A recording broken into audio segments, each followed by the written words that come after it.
Okay, hi everyone.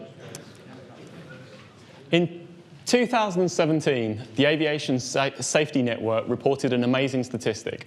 In 2017, there were 0 fatalities in any commercial passenger jets across the entire world. Given that planes are thin tubes of metal flying at 40,000 feet at 600 miles an hour, I find this a pretty amazing statistic. And in this talk, you're going to understand some of the reasons behind the aviation industry's high standards of safety. So to begin this journey, we're going to have to travel back in time to 1940s Chicago at the world's first International Civil Aviation Conference. This actually took place in 1944, which was a really dark time for human history. World War II was still raging. Despite this, 55 nations sent 750 delegates, often at great personal risk, to this first conference, which ran from the 1st of November to the middle of December.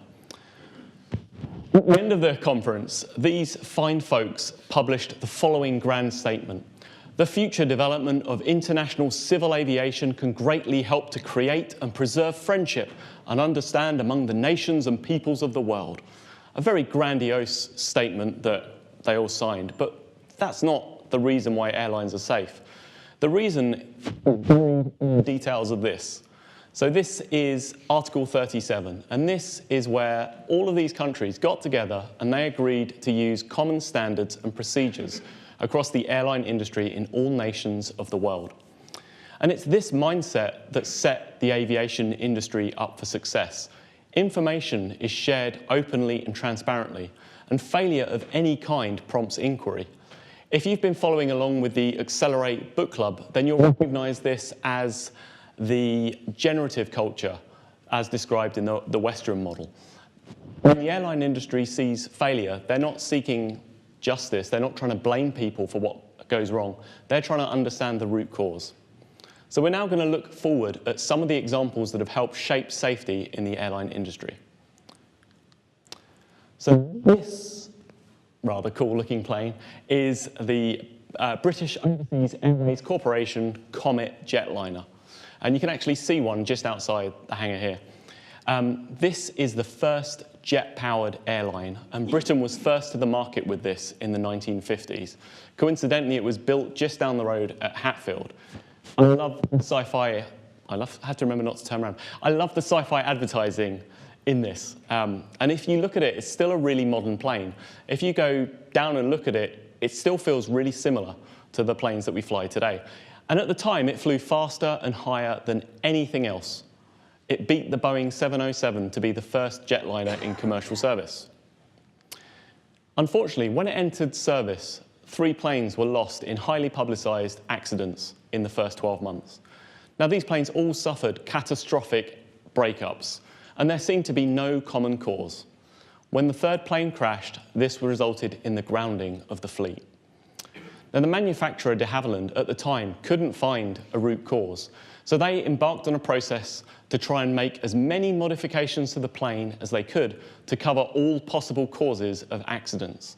They made 60 distinct modifications to the plane around the control surfaces, the structure, reinforcing, cockpit design. They'd thought of everything. The Civil Aviation Authority in the UK believed that was true, so they released the aircraft again to be able to fly. Within 2 weeks, another plane had crashed over Naples, suffering that same catastrophic breakup in mid-air. Comet operations were suspended again. A root cause had to be determined. So structural breakups were really uncommon at the time, and investigators went to absolutely extraordinary lengths to find the root cause.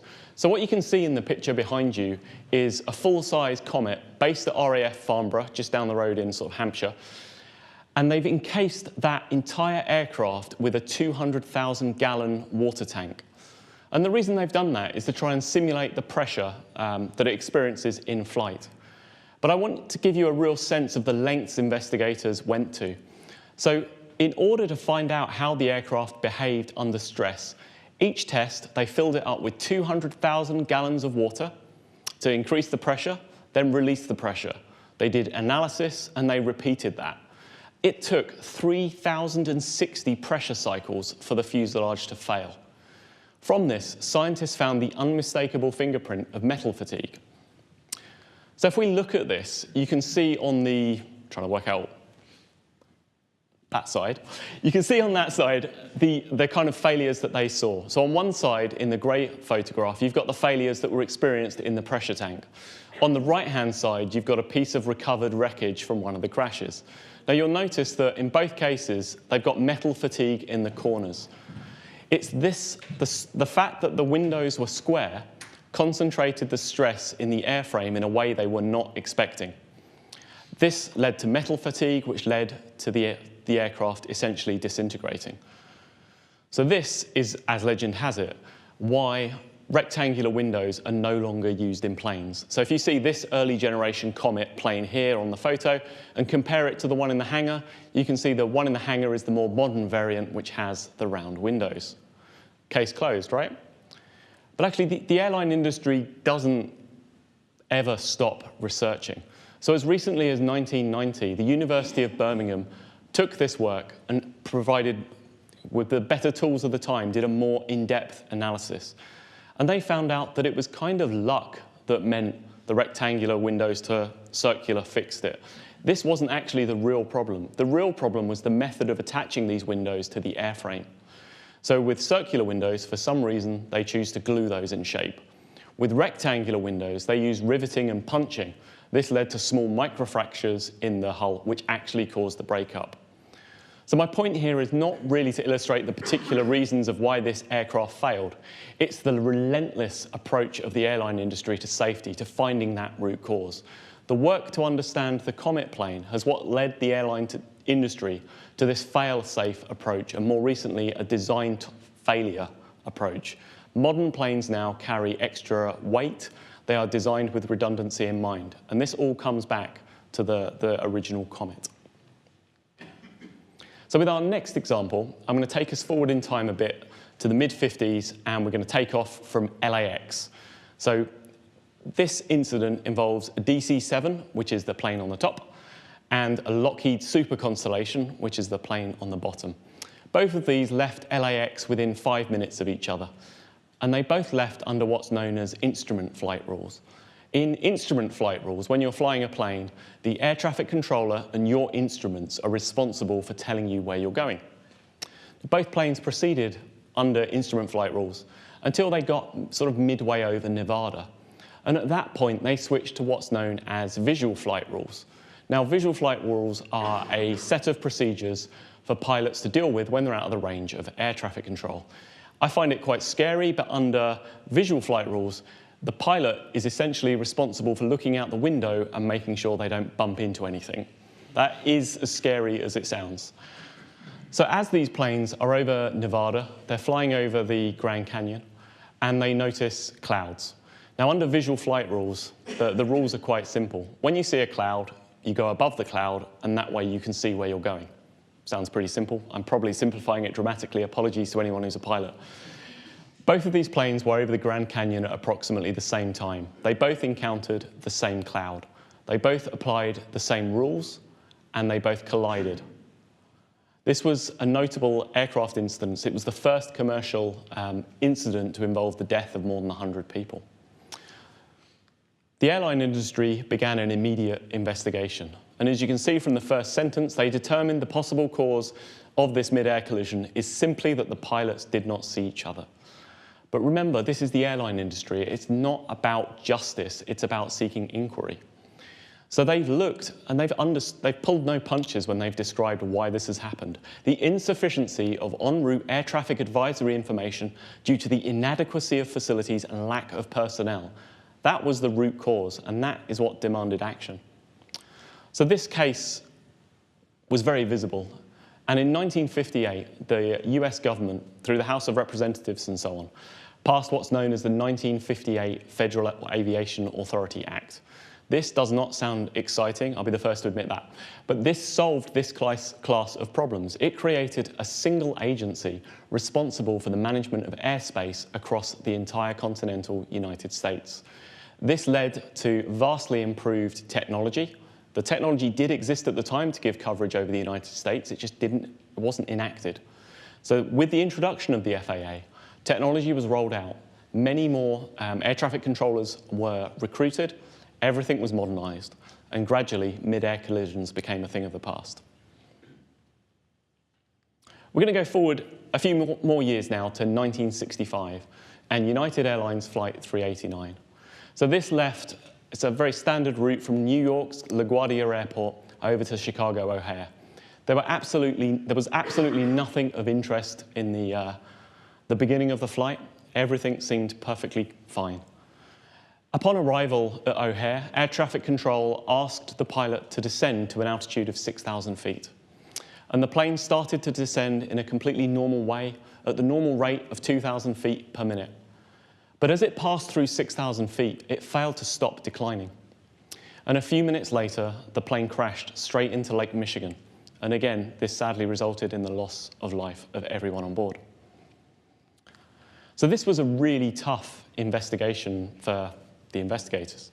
There were no mechanical failures in this plane whatsoever. The black box just showed a completely normal conversation before complete silence. There was no evidence of miscommunicated things. They were all communicated back correctly. It wasn't they asked to descend to minus 6,000 feet or anything like this.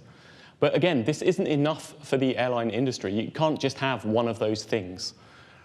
Further investigation showed that the particular type of altimeter used in this plane was the one that's slightly different from normal. So this is where investigators turned to focus. So the hypothesis they had was that the pilots simply misread their altitude and continued descending because they didn't know how high they were. Now you might be wondering how misreading an altitude is possible, right? Surely it's just a couple of numbers on a display. How on earth could you misread that?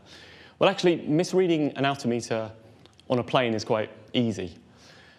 These planes use what's known as a three-point altimeter, and this works in a similar way to the hands on a clock. You have a hand for 10,000 feet, 1,000 feet, and hundreds of feet. The particular design this plane had masked where the 10,000 feet sign was.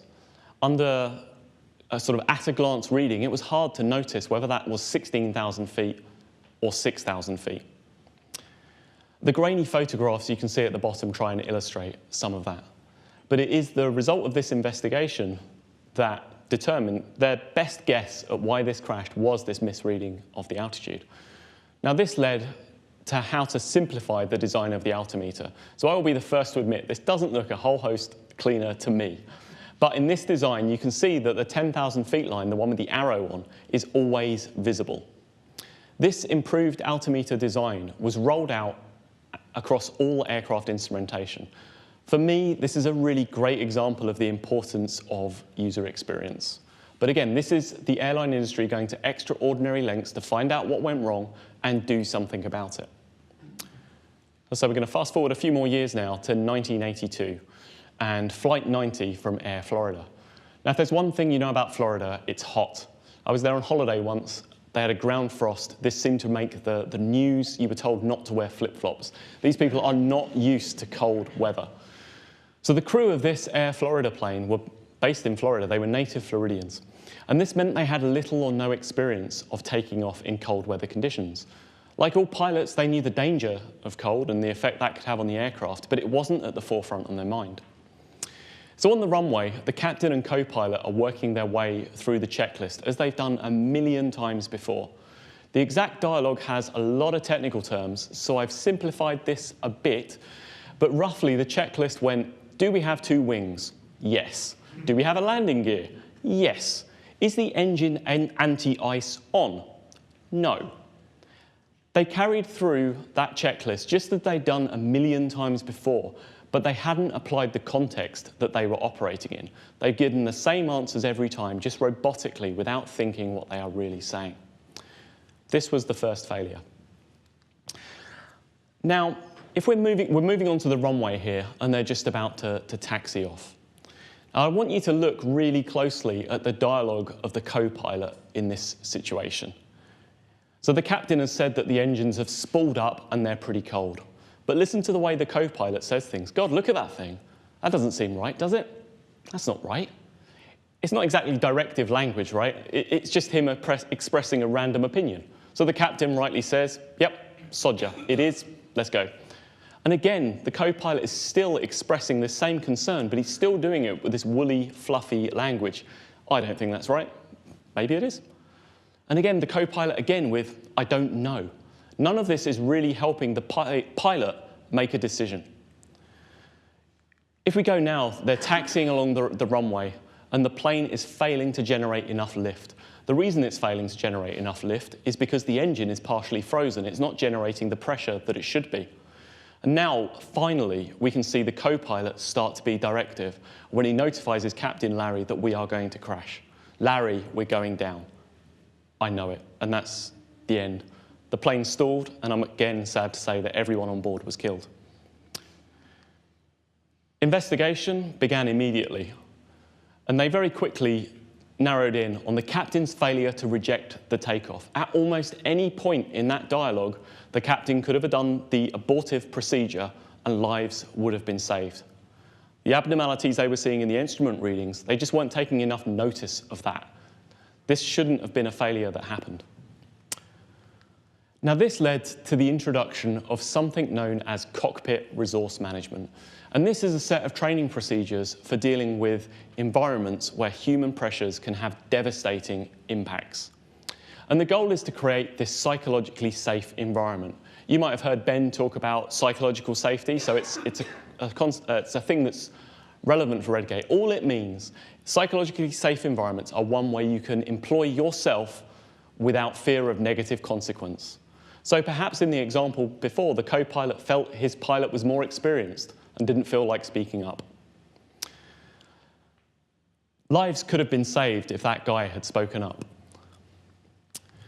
So, with apologies to diversity for the terrible photo that is behind me, the core of CRM, Cockpit Resource Management, is to build together this climate where you can say what needs to be said. And they have this very simple model: attention, concern, problem, solution, agreement. So if I play through that example as the co-pilot, the first thing I'm going to do is get the captain's attention. Hey, Captain, I'm going to state my concern. The engines are too cold. I'm going to state the problem. We will die if we fail to take off, right? I'm going to be blunt because that is what's going to happen. I'm going to state the solution. Abort the takeoff, Captain. Very blunt, not open for, it's not ambiguous. And then I'm going to get agreement. Captain, please confirm. So this sounds really easy when I've got this model and I'm standing in the relatively non-scary point here talking to you guys. Now imagine doing that. You've got 300 people on board and you ballsing this up is going to cost lives.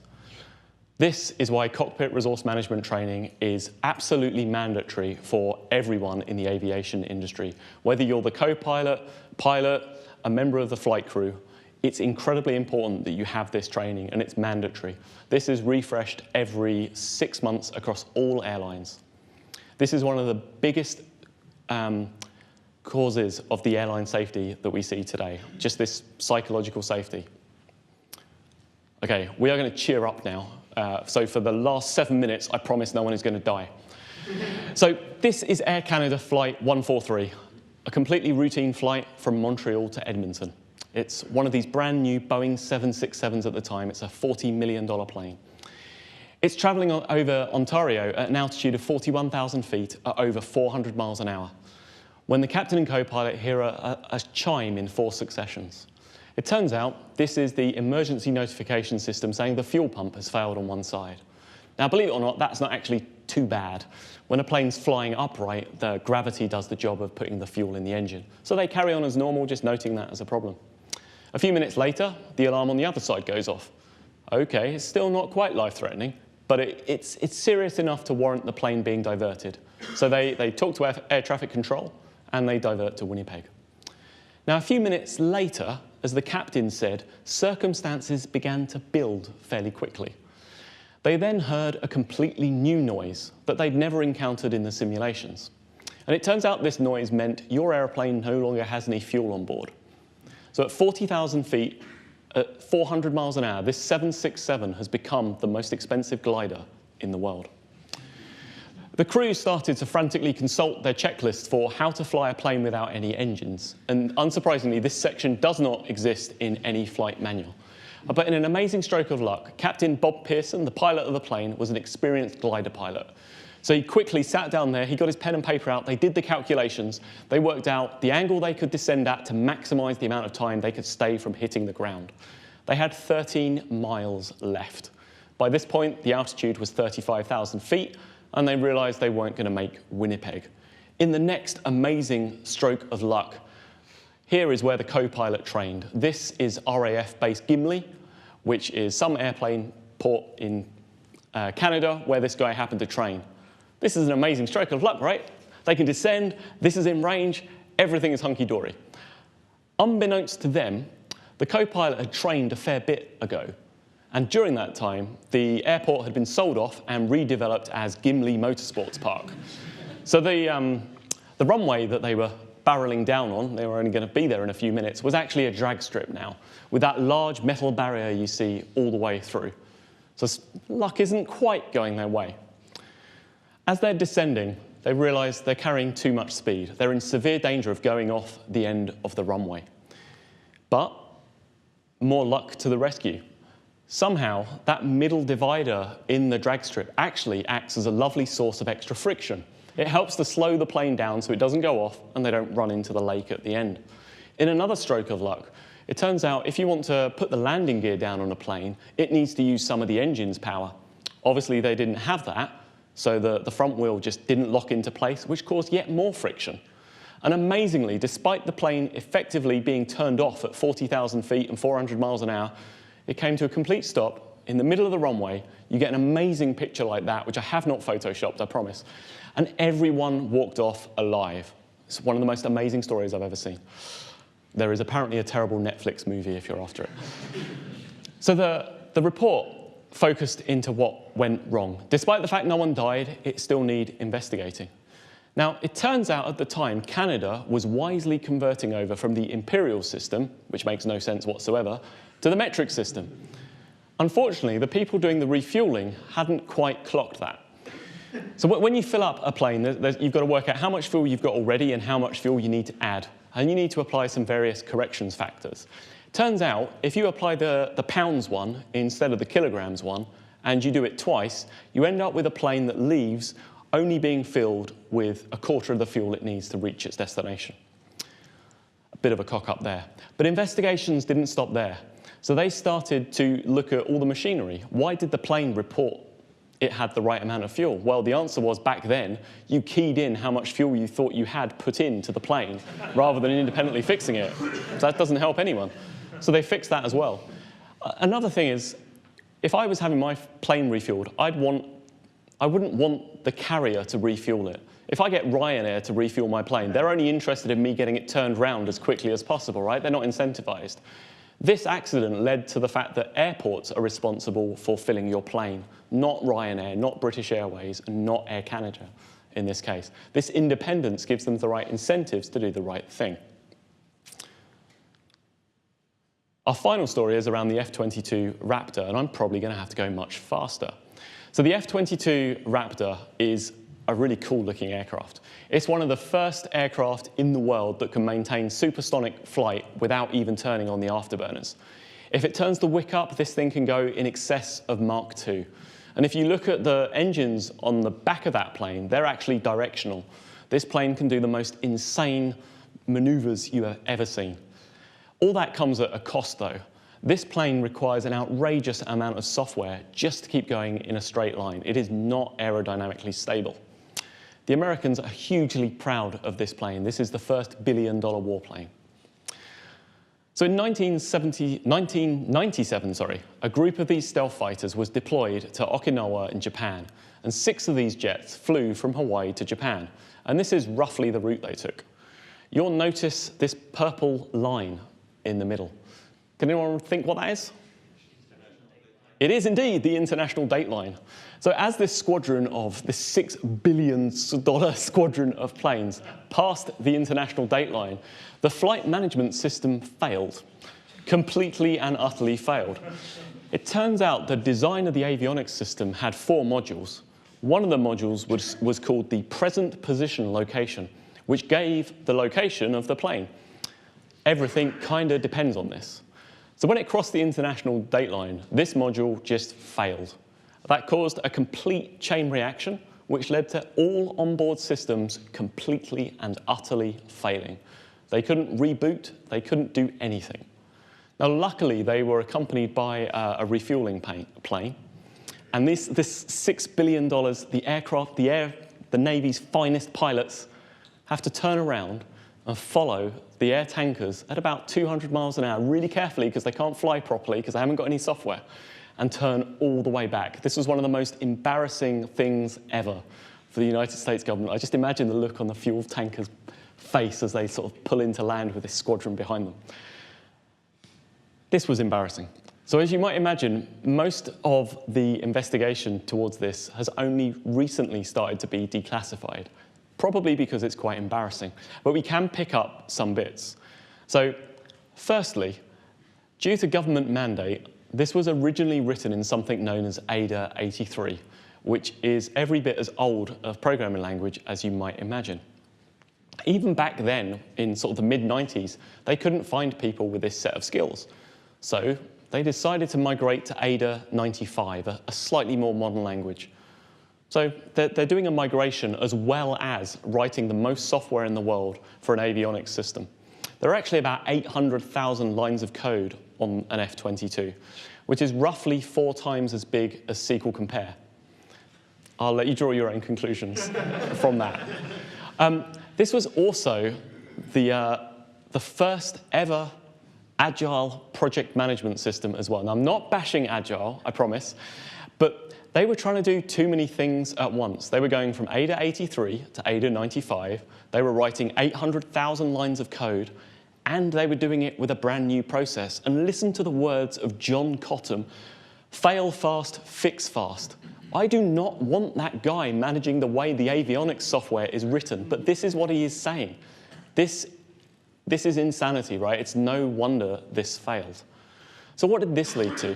Well, this led to a whole host of embarrassment. You can find some great interviews on CNN of General Shepard being interviewed about why this plane failed.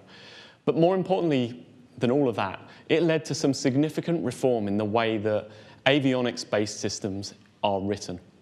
For example, they're encouraging the use of formal methods, techniques that actually verify your code genuinely does what it should do. Model-based development, so you can compare your system to a known good. And guidance for the use of newfangled things like object-oriented technology. This is all being continuously revised, converging. And it's allowing airline manufacturers and avionics engineers to apply more rigorous testing and to have these independently tested.